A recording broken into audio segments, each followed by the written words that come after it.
Hatta ada riwayat tuan-tuan dalam hadis yang sahih, dan hadis itu panjang sebenarnya, daripada Imran bin Husain yang diriwayatkan dalam sebahagian buku sunan, hatta juga diriwayatkan dalam Mustadrak Al-Hakim, di mana Nabi SAW bermusafir dengan 40 orang sahabatnya, musafir, ya?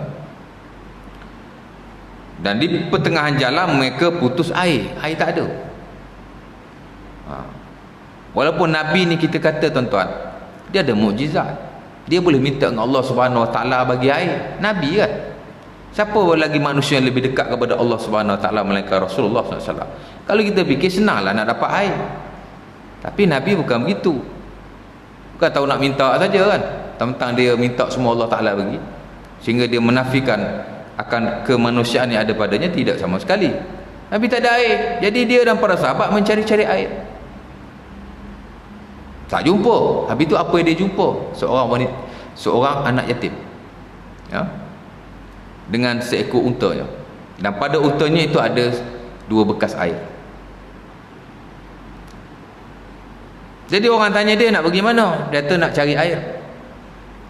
Berapa jauh antara kamu dengan ahli keluargamu yang kamu tinggalkan nak cari air ni? Dia kata 1 hari 1 malam, masirata yaumin wa layla. Oh, orang dulu tuan-tuan nak cari air jauh, cari 1 hari 1 malam. Dia kata jarak antara tempat dia nak ambil air dengan ahli keluarganya. Jumpa dengan Nabi dan para sahabat di pertengahan jalan.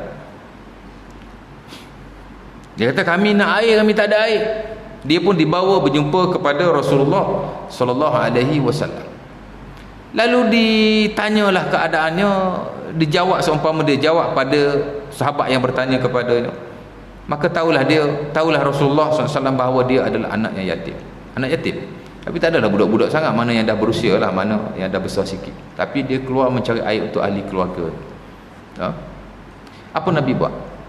Elok-elok Nabi tak ada air, dan dalam hadis itu dinyatakan sahabat semua mutashan, mereka ni dahaga sangat, tak ada air tuan. Apa Nabi buat? Nabi hanya menyapu kedua-dua bekas airnya, dan Nabi suruh para sahabat minum daripada bekasnya. 40 orang minum, tak kering tuan-tuan, tak kering. Maka terkejutlah dia, hebat manusia ni. Famasaha Rasulullah ala al-mazadatain. Nabi sapu ke atas 2 bekas airnya, Nabi sapu, dan Nabi suruh para sahabatnya minum daripada bekas-bekas air. Minum belaka sampai kenyang, sampai kenyang air lah, mana minum pagi hilang dahaga. Kemudian sahabat pula menyimpan, ambil air daripada air berkenaan, dia simpan dalam bekas-bekas air mereka, tapi tak kurang pun air dalam bekas itu. Lantas Nabi berkata kepadanya, baliklah kepada ahli keluarga, kepada kaum, dan nyatakan kepada mereka air dalam bekas kau ni tak kurang sikit, tak kurang sikit pun. Dia tengok-tengok memang tak kurang. Baliklah dia kepada kaum. Dan dia masuk Islam pada waktu itu. Dan bila dia balik tuan-tuan, dia kata kepada kaumnya, apa dia kata? Aku jumpa asharun nas, tukang sihir paling hebat sekali. Dia kata Nabi tukang sihir, bukan kata Nabi tukang sihir, mana seumpama ahli sihir yang hebat.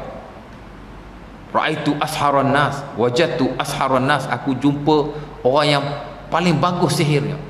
Wa za'ama annahu nabiyullah, tapi dia bukan ahli sihir, dia seorang nabi Allah, kata beliau.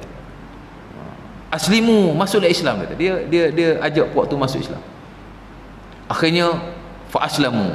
Dalam hadis itu dinyatakan mereka semua pun masuk Islam, hanya kerana satu mukjizat Rasulullah SAW. Asal-asal tidak ada air, tapi kerana keberkatan anak yatim tadi, Nabi menyapu pada bekasnya, lantas keluar air yang tidak putus-putus banyak. Kalau ikut daripada awal Nabi boleh buat begitu, tapi Nabi tak buat. Ini antara kelebihan yang ada pada anak yatim, di mana Nabi adalah orang yang merahmati mereka, dan Nabi menggunakan peluang itu. Allah Ta'ala bagi pada waktu itu kelebihan-kelebihan berkenaan. Mungkin kalau yang jumpa Nabi itu manusia biasa, tidak berlaku sedemikian, tapi kerana dia anak yatim. Dia kata para ulama, ini antara tanda Rasulullah SAW amat merahmati mereka, dan Allah Ta'ala beri kelebihan di atas dasar berkenaan.